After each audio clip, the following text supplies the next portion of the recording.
ஓம் சக்தி குருவடி சரணம் திருவடி சரணம். ஆக்கமும் ஆன்மீகமும் ஒரு அற்புதமான தொழில் நேர்களே. இப்போ நம்ம தங்க நகை வாங்குகிறோம், அது பத்திரமா இருக்கணும். ஒன்று, விரயமாகக்கூடாது. சில பேர் தொலைஞ்சிருச்சுங்கிறாங்க, சில பேர் விரயமாகுதுங்கிறாங்க. ரெண்டும் ஒன்று நல்ல. தொலைஞ்சிருச்சுங்கிறது வேறு, விரயங்கிறது கடையில் அடகு கடையில் வைக்கும். அது இல்லாமல் இருக்கிறதுக்கு நான் ஒரு ஐடியா சொல்கிறேன்.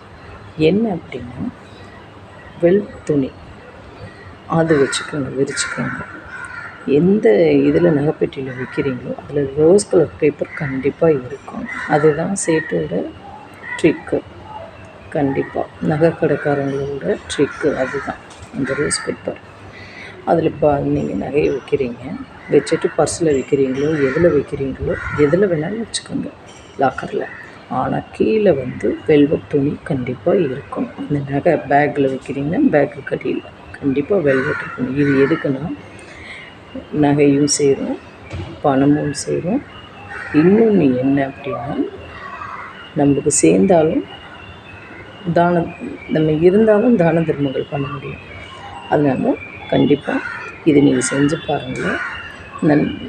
இது நல்லதே நினைப்போமே, நம்புங்களேன். இது செஞ்சு பாருங்கள் கண்டிப்பாக. இது ஒரு ட்ரிக்கு. வெல்வெட் துணி, ரோஸ் பேப்பர் கண்டிப்பாக. அது நீங்கள் நல்ல கிழமையாக பார்த்து ஆரம்பிச்சு வைங்க. அது அப்படியே இருக்கட்டும். கண்டிப்பாக படிப்படியாக கிடச்சிரும், எல்லாமே கிடச்சிரும்.